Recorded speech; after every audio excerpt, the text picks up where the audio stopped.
Assalamu alaikum wa rahmatullah wa barakatuhu. Welcome to another video. Today we are looking at mindset. I am Binta Yahya. I am a mindset coach, relationship coach, as well as a Qur'an teacher. Been teaching Qur'an for over 10 years and coaching sisters to basically remove the blocks and barriers that are in the way of them getting closer to Allah and becoming women of the Qur'an.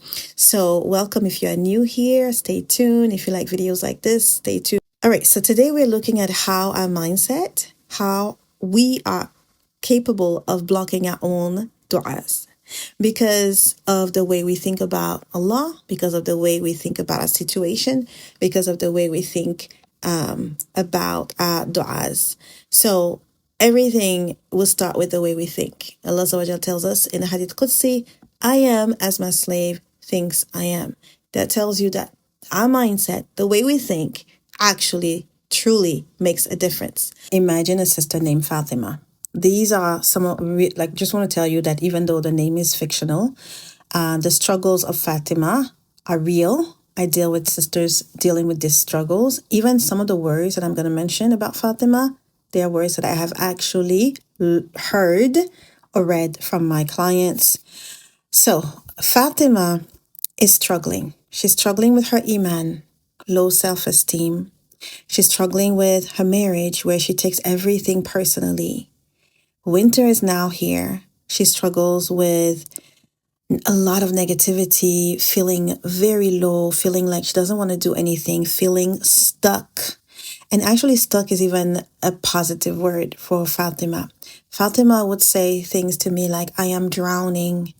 I am drowning. Those are her very words. I am drowning. Whatever I do, I can't seem to get unstuck, right? I have this fear of the unknown that is distracting me. I want to be productive, but I can't. And she says to me, overthinking has taken the top seat. Those are her very words. Now, I said Fatima is a fictional person, but the words are the words of clients that I've heard, of sisters that have reached out to me.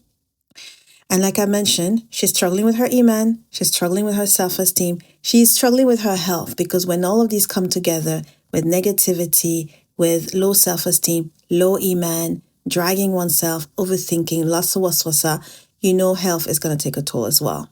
She doesn't really go out and get sun exposure either. And she is really feeling low, tired, and disconnected. So now, first thing I'm going to say to Fatima is pay attention to your mindset. Because this is where everything is happening. Pay attention to your mindset. Let's tackle some of the thoughts that are going, some of the words that you're saying, actually. And the beautiful thing with thoughts is that it's going to come out in your speech. So pay attention to these words like, I'm drowning. I'm drowning. That's very tragic. I'm drowning. That means I'm not thriving. I'm not surviving. I'm not even breathing oxygen. I'm drowning. Is that truly, truly, truly your situation? And really question it. Question it as if those words did not come from you. As if those words came from your worst enemy. And he's telling you that you're drowning. And you're like, no, I'm not drowning. And then give evidence of the fact that you're not drowning. I'm not drowning. I'm here standing, speaking to you. I'm not drowning. I'm breathing. I'm taking in oxygen and I'm exhaling oxygen. I'm not drowning. I have a shelter. I'm not drowning. I have food on the table. I'm not drowning. I have family members. I have loved ones. I'm not drowning. I'm this and that. I have clothes. I'm not drowning. I'm not in a war zone. I am not drowning. I'm able to get up and use the restroom on my own. I have sutra. I'm not drowning. Okay? First thing is going to be question what's going on through your mind. Question this negativity, okay?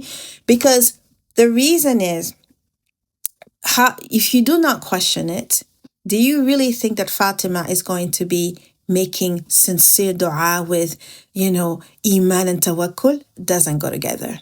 Doesn't go together, right? So first, question this mindset and then bring evidence. You have it here in the green. Reframe with the haq. What is the haq? It's going to be the Qur'an and the Sunnah. When she says to me, This fear of the unknown is stressing me. I personally told this particular sister, rely on Allah. Allah is the only constant. Everything else comes and goes. But Allah is eternal. So cling to Him. But she needs to know the names and attributes of Allah. So this is why I said you are here where the red is. You are here. If you're feeling this low, then you're probably here. And so with here, what you're going to do is you're going to have to increase knowledge.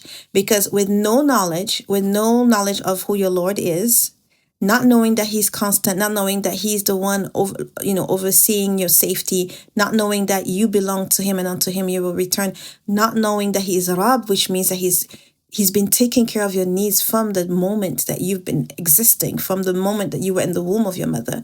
So if you don't have knowledge of who Allah is, no knowledge of His speech and what the Qur'an is saying, you don't have knowledge of the Sunnah, you don't have knowledge of Rasulullah Sallallahu Alaihi Wasallam and who he was and the struggles that he went through, then of course this is gonna reduce this fear of Allah. You're not gonna have so much. You may even resent, subhanallah, your Lord, because why? You may blame your Lord and resent Him and not understand, like, why are you going through this? You're gonna be questioning your situation. Why am I going through this? Not realizing, if you check the podcast of this week, I mentioned how there's a verse that we discussed where Allah says that He does not wrong us, but we wrong ourselves. Not realizing that we're wronging our own selves. So no fear of Allah, because no knowledge cannot lead to fear of Allah, really. So no fear of Allah.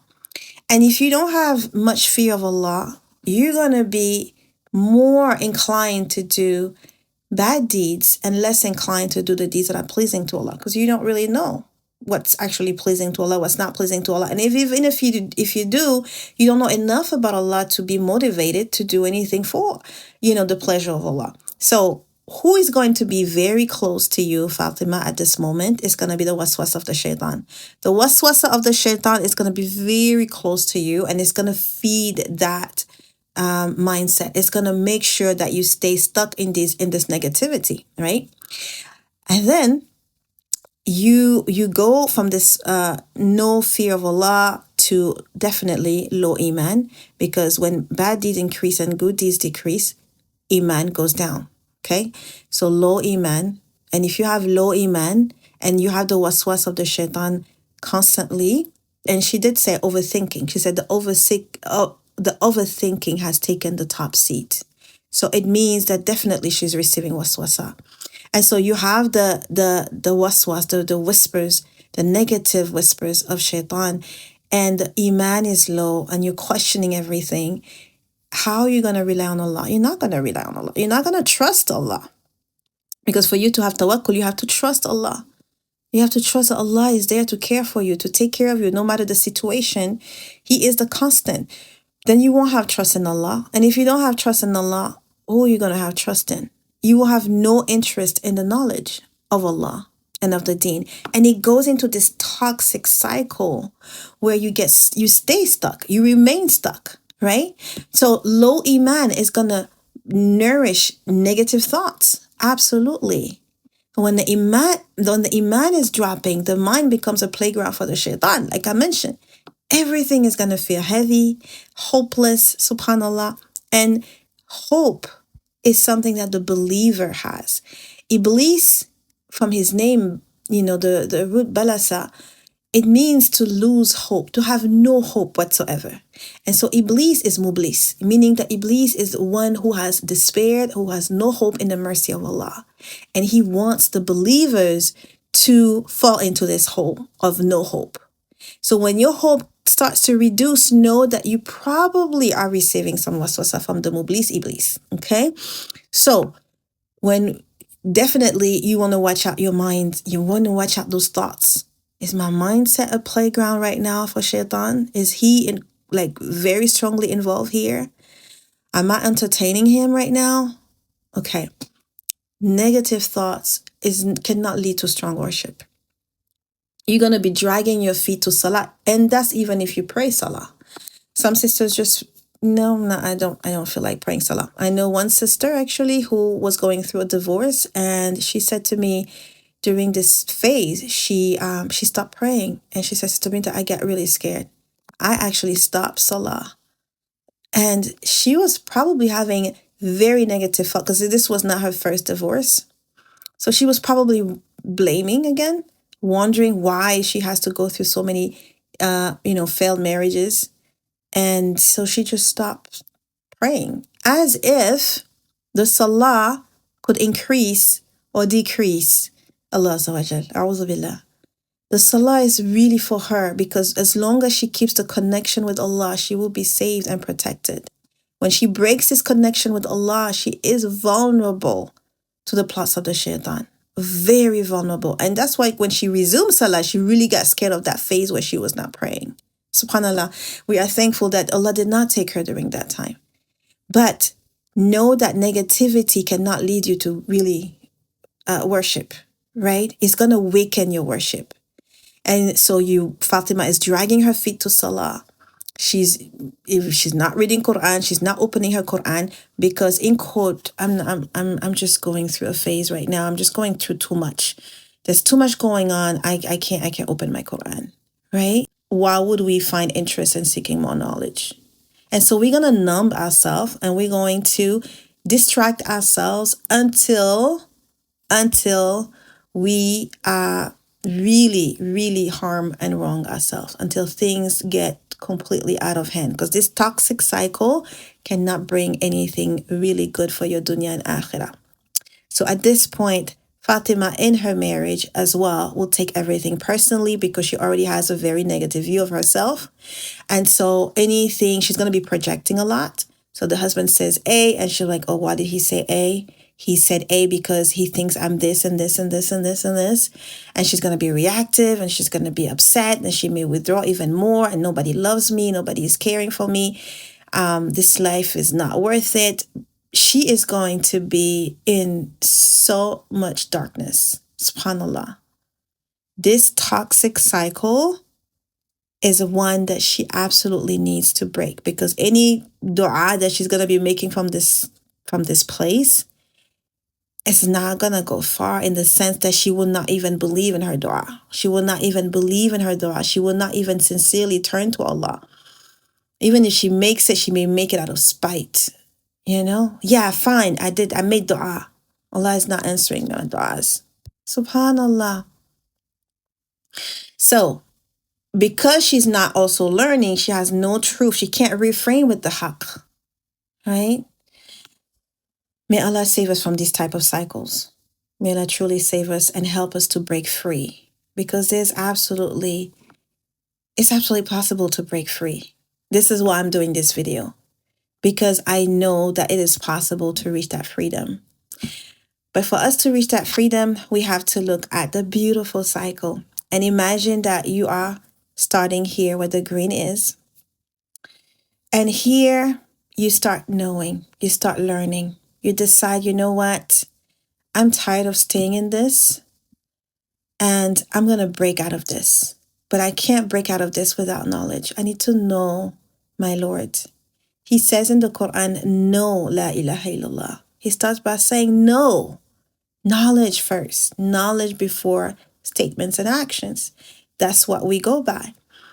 Knowledge is what is going to bring you into light. Knowledge is a light. So take a class. Take a Quran class. Join a membership club. We have Women of Quran membership club, but there's also other membership club. Join halakas. We have the Ruqayya halakah that's free on every Sunday.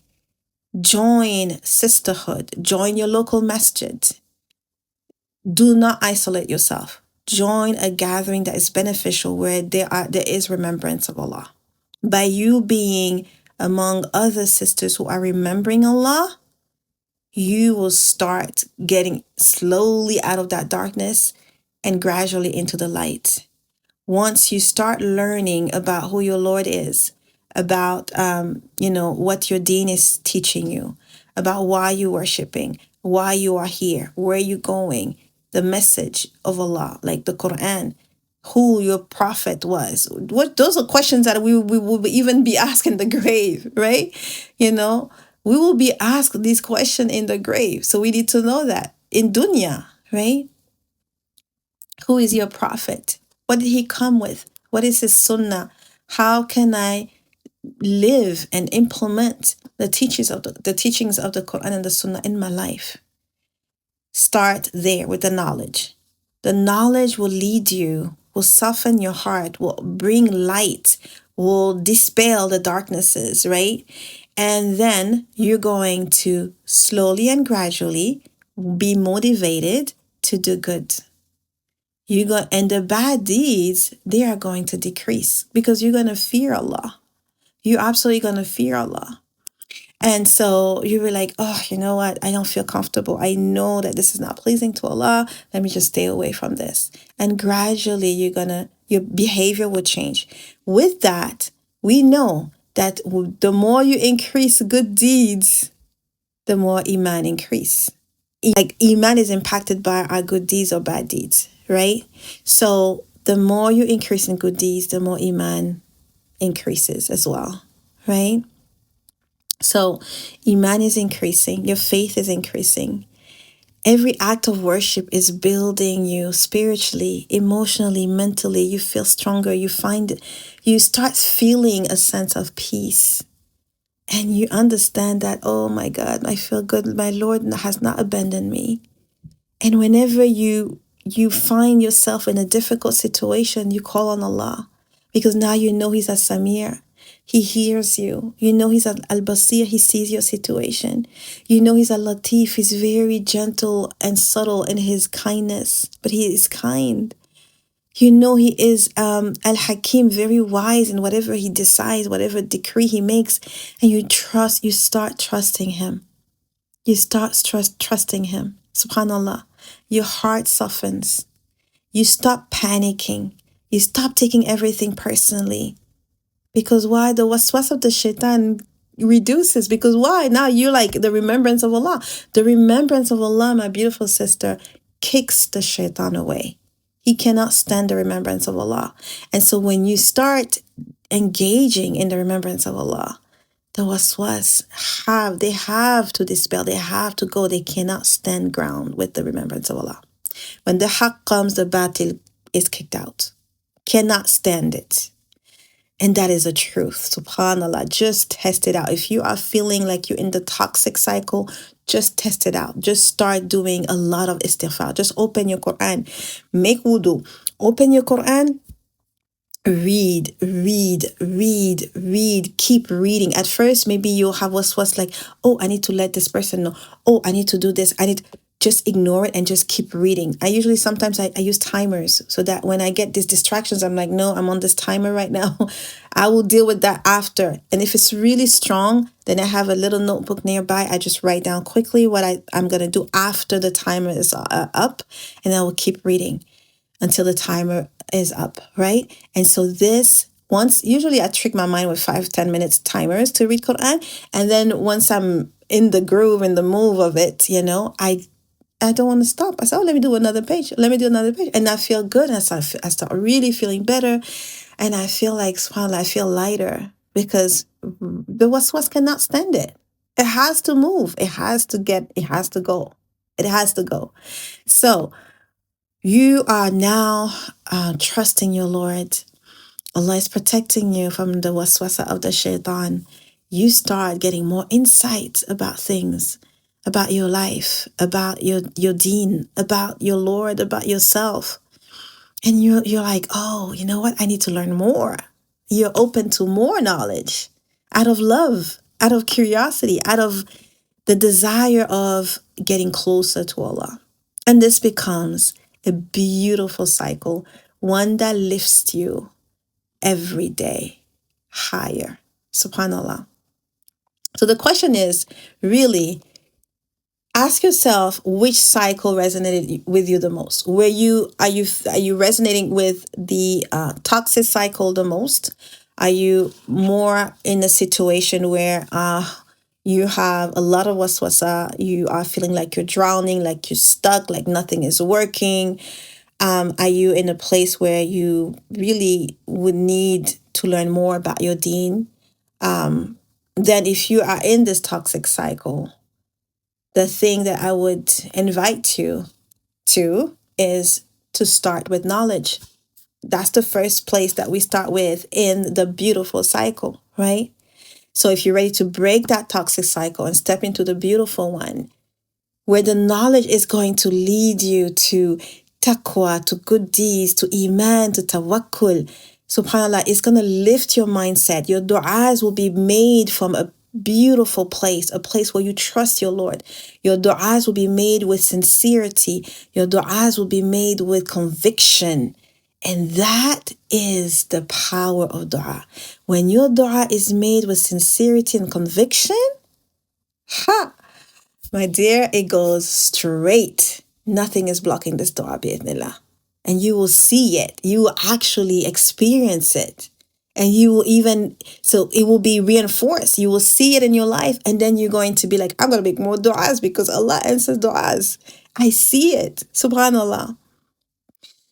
So if you want to if you want to break that cycle and go into the beautiful cycle, then I have 2 programs that I can offer you. Right now, in the membership club, we have this theme of letting go. And we are letting go of what? Of negative mindset, negative thoughts, anything that is blocking us in our relationship with Allah. We are letting go of all of these things so that we can increase in tawakkul and trust in Allah. If you want to stop taking things personally in your marriage and you want to regulate your emotions and you want to build a mindset that supports connection, then in this case, we also have Blessed Relationship, which is a 6-month marriage program, coaching program. And the registration has been open this month and is closing actually next week on Friday, on the 21st. We are closing the registration. So if you want to be part of that program, then the link is below in the description. And we would love to have you with us, bi'idhnillah. But this is so needed. Your du'as, how you show up in your marriage, how you show up even at work, the type of, parenting you are, like the type of parent that you are for your kids, all of that is really impacted by your mindset. So if you're able to come out of the toxic one and stay in the beautiful cycle, subhanallah, subhanallah, what kind of role model would you be for your kids? Number one, what your relationship will definitely be positively impacted. Even your health will be better. Your health will be better because if this beautiful cycle keeps you in a very positive mindset. And that means that you are, your body feels that you're more positive, right? This is all we have for today, inshallah ta'ala. I will see you, inshallah, in the next YouTube, maybe next week, next Sunday, bi'idhnillah. Any good is from Allah, any mistake is from me, and may Allah forgive me. May Allah continue to put us in the beautiful cycle of, ilm, taqwa, eeman, tawakkul, good deeds. And may Allah help us to stay away from bad deeds. May we meet Ramadan. This is also a very powerful mindset to start building for Ramadan because it will help you to gradually increase in your good deeds and get ready for the month of Ramadan. And also Rajab is around the corner, sisters. And we know Rajab is a sacred month where bad deeds are multiply, like they're more serious. Bad deeds, I shouldn't say multiply, but a bad deed in the sacred month is more serious. And so if we want to avoid these bad deeds and these bad thoughts, we need to be proactive, bi'idhnillah. Assalamu alaikum wa rahmatullahi wa barakatuh.